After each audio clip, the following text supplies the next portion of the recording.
Something called homogeneous system, आपको ये already पता है। होमोजीनियस सिस्टम क्या होता है?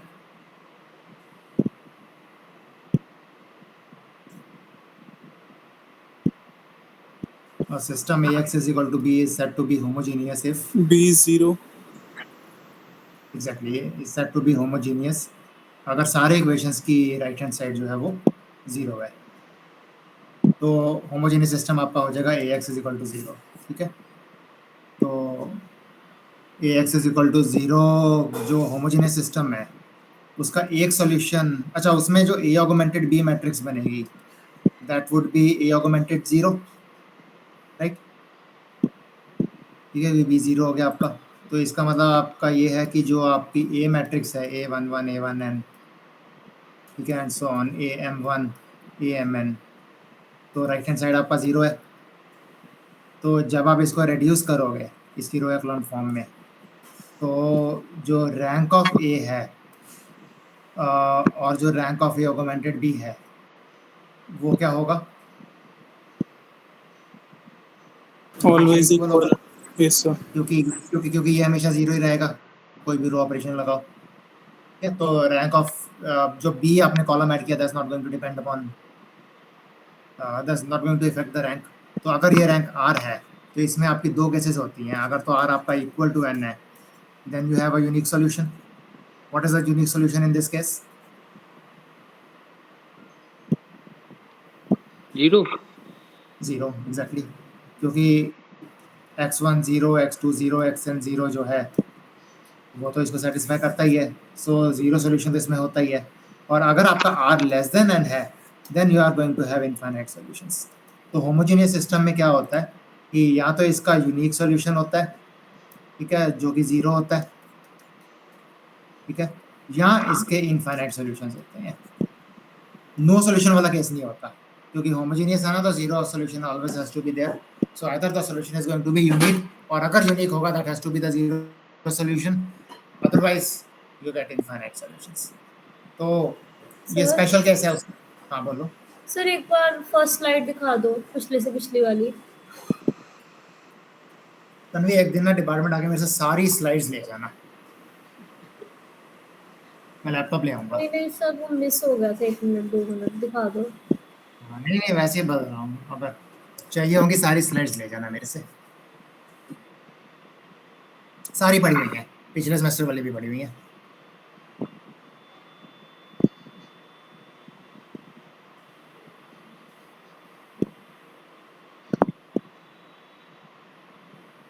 ठीक है सर, थैंक यू।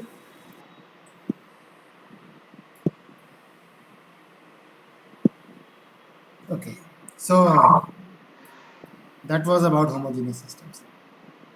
अच्छा, अब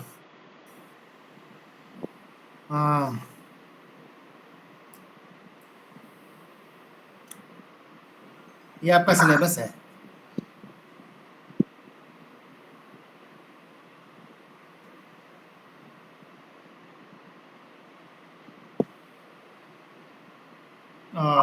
ये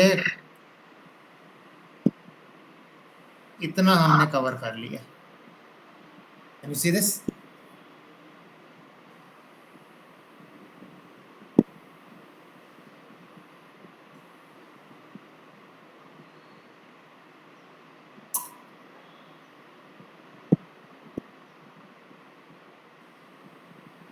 system of linear equations is done. इसकी थ्योरी आपको समझ आ गई है सारी? Yes. Yes, sir. ठीक है, तो सिंपल है थ्योरी। सबसे पहले ऑफकोर्स हमने रैंक इंट्रोड्यूस किया था, तो रैंक इंट्रोड्यूस करने के बाद हमने ए ऑगमेंटेड बी मैट्रिक्स लिखी। देन हमने ये देखा कि उसकी रो एक्लॉन फॉर्म में कन्वर्ट करके what is the relation between the row echelon form of A augmented B and the solutions of the given system. कब सिस्टम आपका, कब आपका सॉल्यूशन यूनिक होता है, कब इनफाइनाइट होता है, कब नो सॉल्यूशन होता है, और अगर आपका इनफाइनाइट होता है तो वो कितने पैरामीटर्स पे डिपेंड करता है। क्वेश्चंस करेंगे अभी, कुछ और कुछ किए हैं, कुछ और करेंगे, बट अभी के लिए this completes the first section, the first chapter of your. ठीक है, ये आपका दिया हुआ है चैप्टर 1 ऑफ रेफरेंस 1। रेफरेंस 1 आपका शॉम सीरीज का होगा, ये रही शॉम सीरीज का। ठीक है, you have this book with you. हाँ, इसमें शायद सेकंड एडिशन लिखा हुआ है, आपको मैंने फोर्थ एडिशन दिया है, तो हो सकता है कुछ ऊपर नीचे सेक्शंस या चैप्टर नंबर चेंज हो गए हो, तो उसको अकॉर्डिंगली देख लेना। इसको मैं सिलेबस में फोर्थ एडिशन करवा दूंगा, जो अभी इसका रेलिवेंट चैप्टर होगा, पर इस साल तो नहीं हो सकता, नेक्स्ट ईयर से। तो अब इसके बाद नेक्स्ट इज वेक्टर स्पेसेस। हम अभी वेक्टर स्पेसेस 2 मिनट के लिए छोड़ देते हैं, हम आइगन वैल्यूज और आइगन वेक्टर से स्टार्ट करते हैं। थोड़ा सा इंडिपेंडेंट, थोड़ा सा रिलेशन है इनका, मैं थोड़ी सी ज़रूरत है वेक्टर स्पेसेस की आइगन वैल्यूज में, बट इतनी ज़्यादा नहीं, हम उसको इंडिपेंडेंटली कर सकते हैं। तो let's now start with eigenvalues and eigenvectors and diagonalization. ठीक है, हम अगला इस चैप्टर से स्टार्ट कर रहे हैं। Is that okay? Yes, sir. तो we'll start with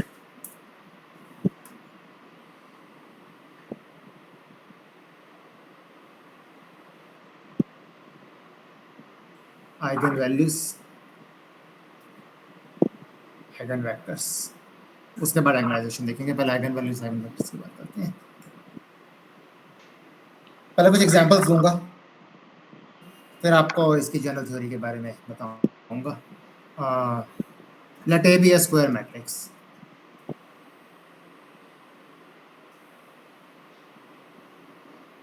of order n से। ठीक है, तो ए आपका n क्रॉस n ऑर्डर की स्क्वायर। अच्छा, इस पूरे सेक्शन में A will always be a square matrix. ठीक है, will consider only square matrices. जो आइगन वैल्यूज, आइगन वेक्टर्स और डायगोनलाइजेशन, ये पूरा जो चैप्टर है that's about square matrices only. ठीक है, इसमें रेक्टेंगुलर मैट्रिसेस नहीं होंगे। So let A be a square matrix of order n. Okay.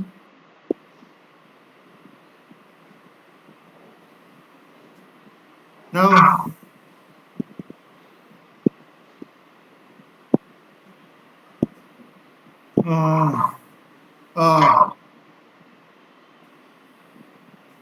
vector x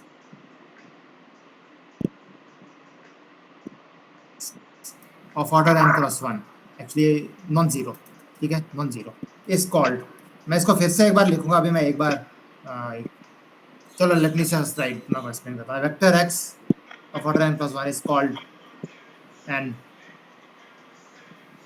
eigenvector of A if there exists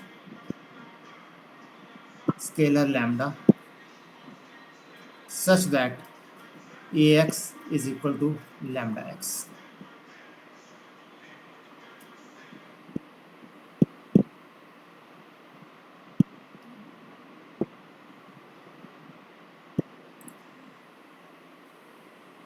Let A be a square matrix of order n, or vector x of order n cross 1, non-zero vector x. ठीक है, non zero का मतलब है कि सारी entries zero नहीं हो सकती, कम से कम एक एंट्री आपकी नॉन जीरो होनी चाहिए। Is called an eigen vector of A if there exist scalar lambda such that ax is equal to lambda x. Let me explain you पहले इसका मतलब क्या है। अब यहाँ पे ये देखो, जो a है उसका ऑर्डर n क्रॉस 1 है, सॉरी n क्रॉस n है, स्क्वायर है। ठीक है, x का ऑर्डर n क्रॉस 1 है, राइट। लैम्डा स्केलर है, वो मैट्रिक्स से बाहर है, मतलब स्केलर का हम ऑर्डर नहीं लिखते हैं, हम lambda is a scalar, it's not a matrix, it's a scalar. ठीक, और x फिर ऑर्डर n क्रॉस 1 का होगा, राइट हैंड साइड पे सेम x है, ये और ये x सेम है, तो इनटू x को मैं मल्टीप्लाई करूंगा तो उसका ऑर्डर कितना आएगा?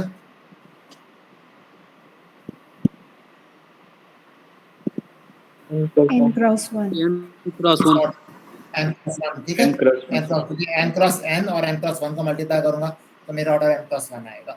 ठीक है, उधर आपका जो राइट हैंड साइड पे लैम्डा x है, तो इस लैम्डा इनटू x को मैं x1 x2 xn लिख देता हूं, तो राइट हैंड साइड का ऑर्डर कितना है? लैम्डा इनटू x का ऑर्डर कितना है? जो x का ऑर्डर है, जो लैम्डा तो स्केलर है, जो x का ऑर्डर है वही राइट हैंड साइड का ऑर्डर होगा, और x का ऑर्डर कितना है? n cross 1। ठीक है, लेफ्ट हैंड साइड का भी ऑर्डर n क्रॉस 1 है, राइट हैंड साइड का भी ऑर्डर n क्रॉस 1 है, तो इसका मतलब मैं इन दोनों साइड्स को इक्वेट कर सकता हूं, कंपेयर कर सकता हूं। Is that okay?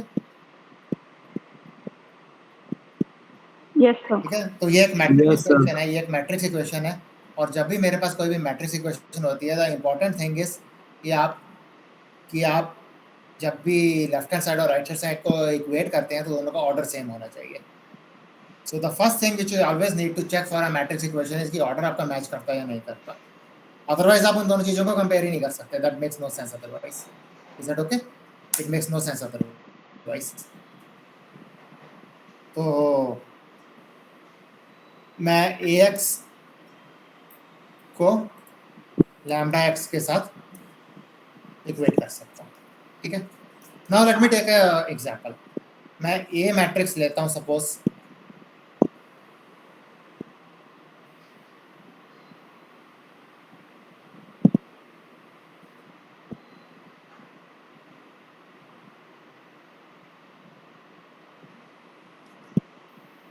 ये 1 2 -1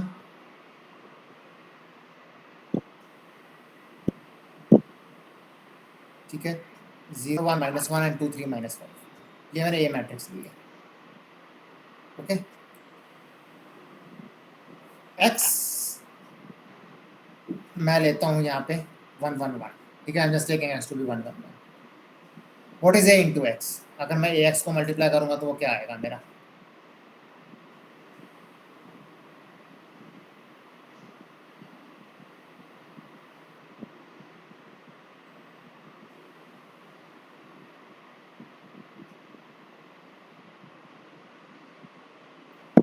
to zero zero 0 0 0. It's coming out to be 0 0 0. ठीक है. तो I can write this as 0 times 1 1 1. Is that okay? Yes, sir. Sir 200 आ रहा है. सर 200 है. 2 0 0 आ रहा है. Yes, ओह, sir. okay. अच्छा अच्छा. यहाँ Yes. -1 यहाँ -1 कर दो. अब 0 0 0 हो गए. Yes, sir. Yes, sir. ठीक है. चलो. तो I can write this as 0 times 1 1 1. तो what I've written is कि मैंने लिखा है ax is equal to 0 times x where x is 1 1 1. ठीक है. एंड लैम्डा को मैंने 0 लिया. मैंने लैम्डा 0 हो सकता है. ठीक है. मैंने कहीं पर भी ये नहीं कहा. ठीक है. अगर आप ये पहली स्लाइड देखो, मैंने कहीं पर ये नहीं कहा कि लैम्डा नॉन जीरो होना चाहिए. It's just a scalar lambda. ठीक है. यहाँ पे लैम्डा कैन बी 0. ठीक है. लैम्डा कैन बी 0 और नॉन जीरो, कुछ भी हो सकता है. एनीथिंग. इनफैक्ट मैं ये भी नहीं कह रहा यहाँ पे रियल होगा. हम एग्जाम्पल ऐसे भी करेंगे जिसमें लैम्डा कॉम्प्लेक्स भी होगा. तो मैं लैम्डा के बारे में कुछ नहीं कह रहा. It's simply a scalar. ठीक है. 0 नॉन जीरो मैं कुछ नहीं कह रहा. तो यहाँ पे आपका लैम्डा 0 आ रहा है. तो इसका मतलब क्या हुआ कि for this matrix x is equal to 1 1 1. ठीक है. Is an eigen value, eigen vector, sorry. ठीक है. और लैम्डा आपका 0 है इस केस में. ठीक. अच्छा, मैं एक और एग्जांपल लेता हूँ. I take a to be, ठीक है, 1 1 0 -1 1 2 एंड 1 अच्छा चलो 3 2 -3. x को अगेन मैं यहाँ पे 1 1 1 लेता हूँ. अब मुझे बताओ a इंटू एक्स क्या आएगा यहाँ पे.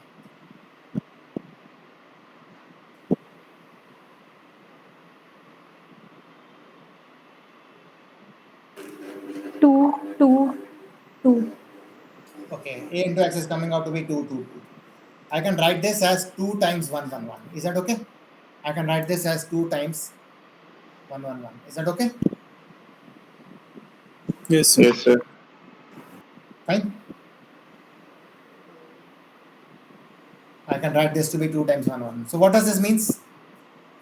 What does this means? ये जो आपका x है, this is eigen vector corresponding to lambda is equal to 2.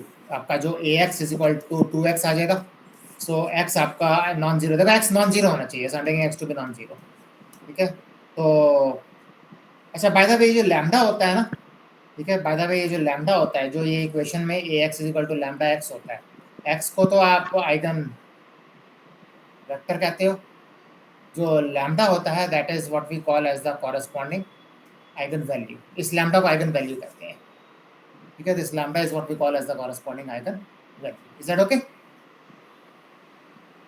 This lambda is what we call as the corresponding eigen value.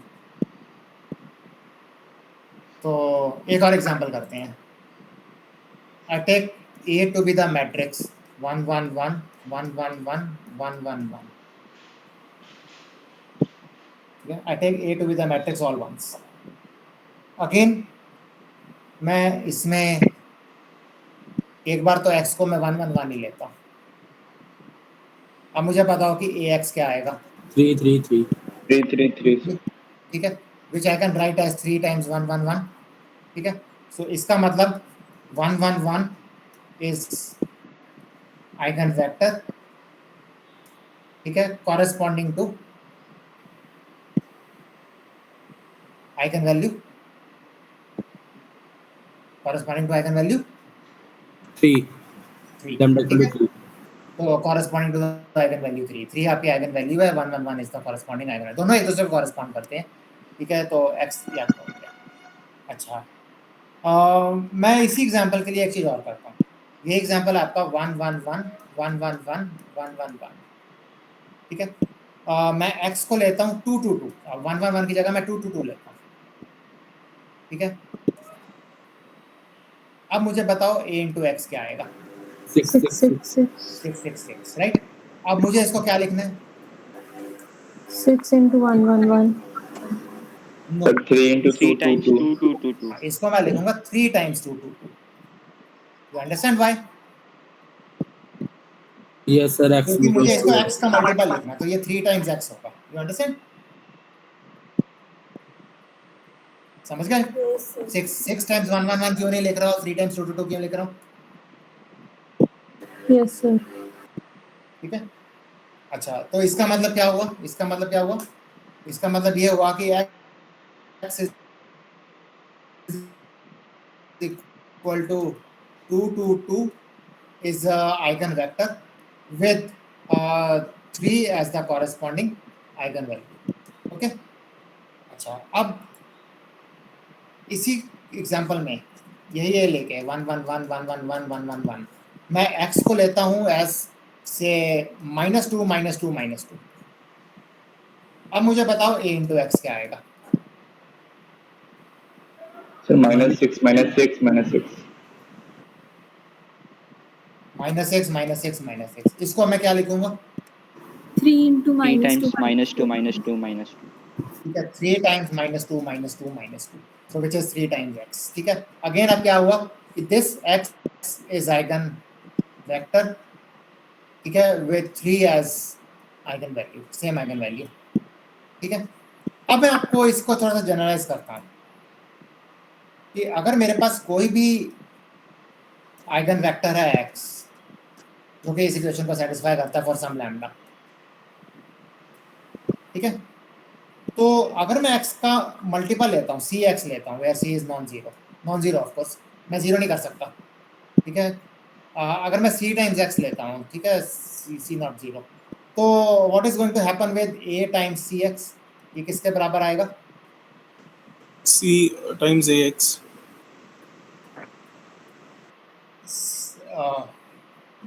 ठीक से बताओ.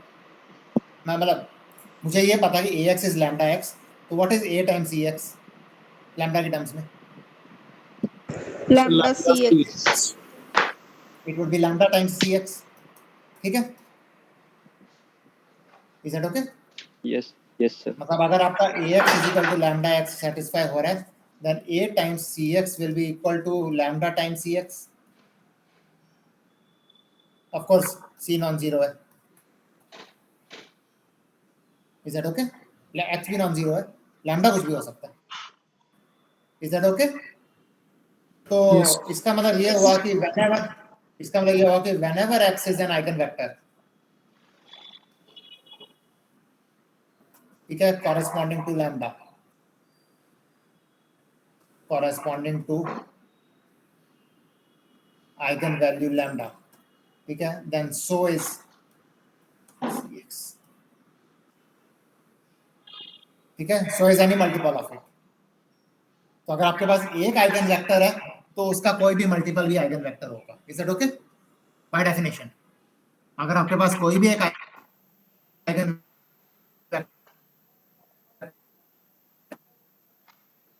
वेक्टर है उसका मल्टीपल भी आइगन वेक्टर होगा. Yes, Is that sir. okay?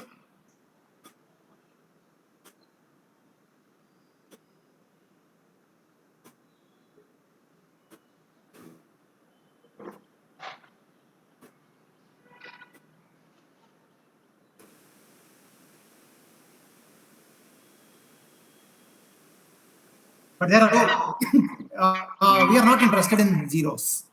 We are not interested in this. What we are interested in is Okay, those sir. eigenvectors non-zero. इसलिए मैं c को नॉन जीरो लेता हूँ ताकि cx मेरा नॉन जीरो रहे. हम जीरो में इसलिए इंटरेस्टेड नहीं है क्योंकि zero is a trivial solution to it. जो ये आपका इक्वेशन है ax is equal to lambda x, x is equal to 0 is a trivial solution for all values of lambda. I'm not interested in those solutions. I'm interested in only the non-zero solutions x. इसलिए मैं non zero लेता हूँ क्योंकि zero के लिए हमें कुछ भी नहीं करना, ऑलरेडी सब कुछ डन है. ठीक है. अच्छा अब सर एक क्वेश्चन है हाँ कि हर एक ए मैट्रिक्स के कॉरेस्पॉन्डिंग क्या लैम्डा फिक्स है? इन सब चीजों का आंसर करेंगे आज नहीं, लेकिन ठीक है, थोड़ा सा वेट करोगे. Yes sir. थोड़ा पेशेंस. सबसे ज्यादा इम्पेशेंट है क्लास में तो ऋषि. ऑफ कोर्स हम इस क्वेश्चन को आंसर करेंगे. That's a valid question. मैं इन क्वेश्चंस को आंसर करूंगा, पर पहले मुझे एक्सप्लेन करने दो, पहले मुझे इंट्रोड्यूस करने दो. आइगन वैल्यूज को ठीक से इंट्रोड्यूस करने दो. अच्छा, अगेन मैं यही मैट्रिक्स ले रहा हूँ A. ठीक है. I take x to be equal to 1 0 -1. अब मुझे ये बताओ, अगर मैं ये x लेता हूँ तो अब ये मेरा a इंटू एक्स क्या आएगा? 2 minus 0 0 0 0 जीरो. Yes, sir. 0 0 0. ठीक है. तो इसका मतलब ये हुआ a इंटू एक्स है 0 टाइम्स x. इसको मैं 0 टाइम्स 1 0 -1 लिख सकता हूँ. ठीक है. तो इसका मतलब x is equal to minus 1 0 -1 is eigen vector.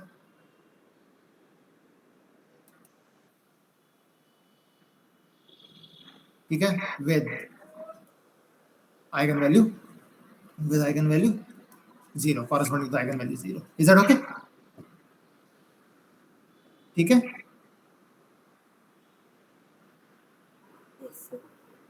इसी मैट्रिक्स के लिए 1 1 1 1 1 1 1 1 1 मैं x को लेता हूं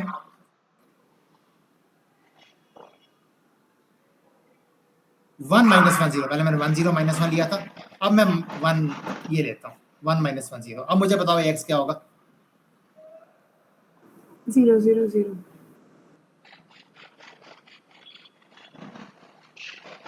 अब क्या होगा ये x? अगेन 0 0 0. ठीक है. Yes, sir. तो अगेन इसका मतलब ये है कि 1 -1 0 इज अनदर आइगन वेक्टर. ठीक है. With the eigen value 0. अच्छा, बाय द वे ये जो 1 -1 0 था और इससे पिछली स्लाइड में जो मेरे पास 1 0 -1 था, इनका आपस में कोई रिलेशन तो नहीं है? ठीक है. एक तरफ मेरा 1 0 -1 था, एक तरफ मेरा 1 -1 0 है. आपस में रिलेशन का मतलब है कि आपस में डिपेंडेंट तो नहीं है, मल्टीपल तो नहीं है एक दूसरे के.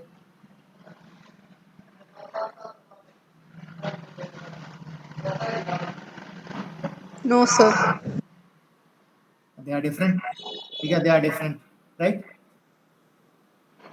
ठीक है, समझ गए? They are different. Yes, sir.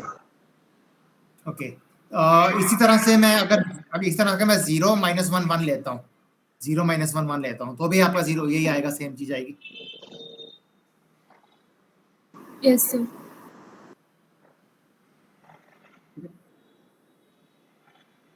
अच्छा, बाय द वे ये जो 3 है, ये वाले जो 3 है 1 0 -1.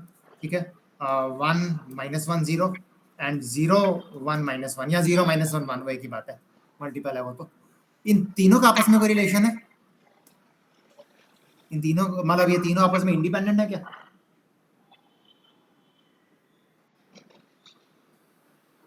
क्या ये तीनों आपस में इंडिपेंडेंट है?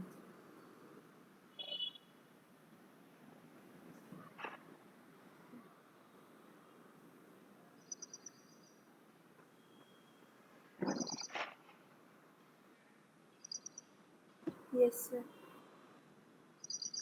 सोच के बताओ, कैलकुलेट करके बताओ. ऐसे सोच के भी नहीं, कैलकुलेट करके बताओ. ये तीनों आपस में इंडिपेंडेंट है या डिपेंडेंट है? सर सेकंड और थर्ड ऐड करके फर्स्ट वाला आएगा। सेकंड और थर्ड को ऐड करके फर्स्ट वाला आ जाता है, राइट? सेकंड और थर्ड को ऐड करते हैं तो फर्स्ट आता है, तो इसका मतलब ये डिपेंडेंट है। ठीक है, अगर मैं इन दोनों को ऐड करूंगा तो इसके बराबर आ जाएगा।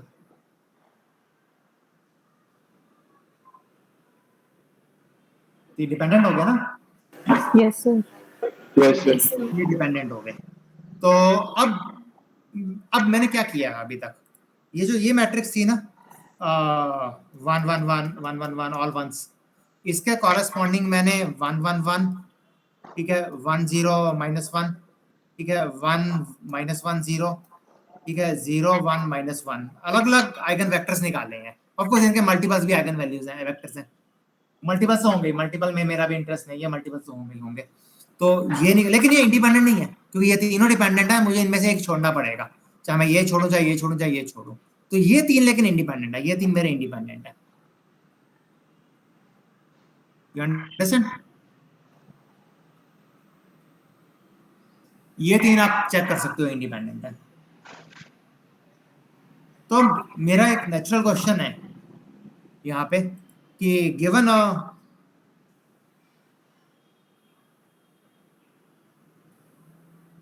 स्क्वायर मैट्रिक्स ए, ठीक है, of order n cross n, ठीक है,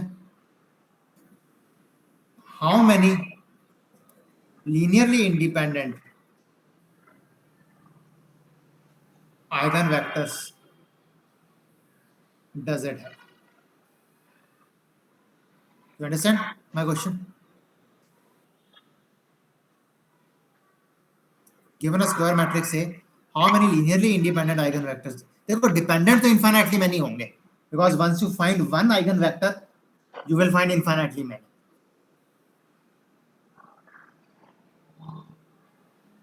क्योंकि उसका कोई भी मल्टीपल एलो आइगनवेक्टर है, तो डिपेंडेंट की मैं बात नहीं कर रहा, मैं डिपेंडेंट में इंटरेस्टेड भी नहीं हूँ। I am interested in only the linearly independent eigenvectors. या इसी क्वेश्चन को मैं रिफ्रेम करता हूँ कि गिवन स्क्वायर मैट्रिक्स से,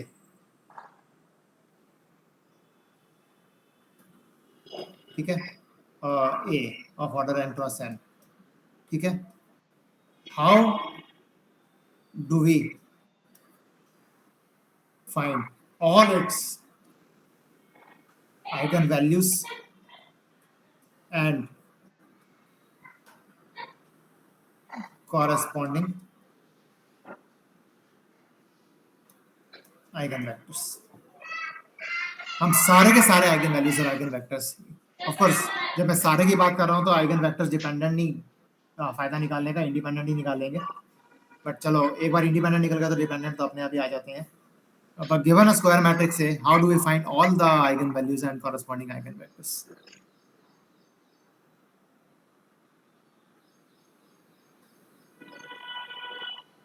ऋषि यही पूछ रहे थे आप? Yes sir. If we answer this, आपका क्वेश्चन आंसर हो जाएगा? Yes sir. ठीक है, चलो तो मुझे दे दो आंसर फिर इसका, या मुझसे लेना?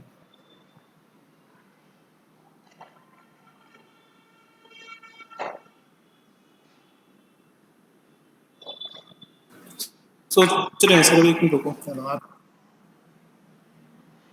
ठीक है, तो एक बार मैं फिर से रिपीट कर देता हूँ। Given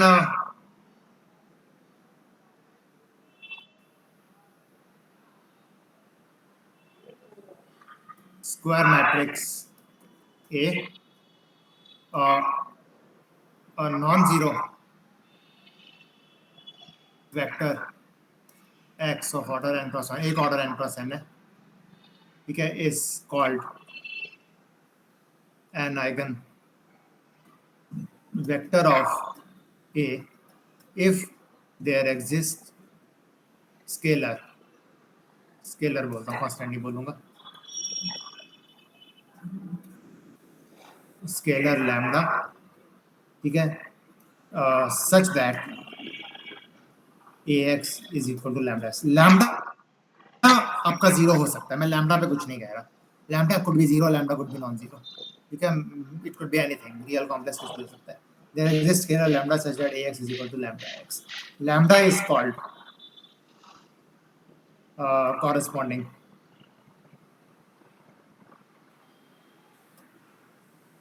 eigen value. ठीक है, तो अब ये कैसे निकालनी है, कितनी होती हैं आइगन वैल्यूज, कितने आइगन वेक्टर्स होते हैं, कितने उनमें से इंडिपेंडेंट होते हैं, कितने डिपेंडेंट होते हैं, क्यों निकालते हैं, क्या फायदा होता है, इन सब चीजों को हम धीरे धीरे आंसर करेंगे। ठीक है, लेकिन आज नहीं, कल।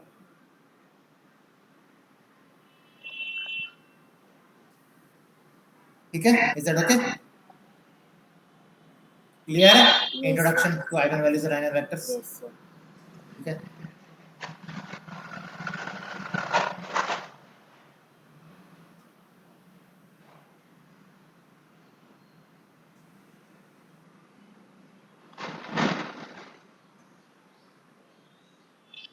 चलो आ जाए, इधर करेंगे।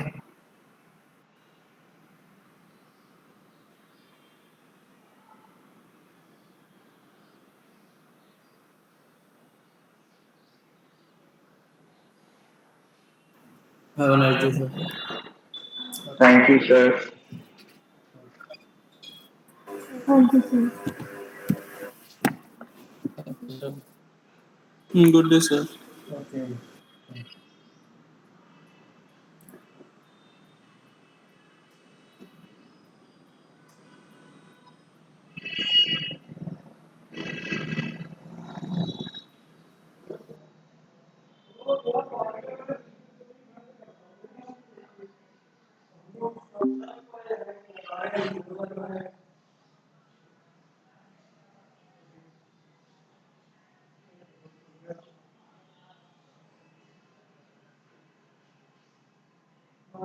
ओके,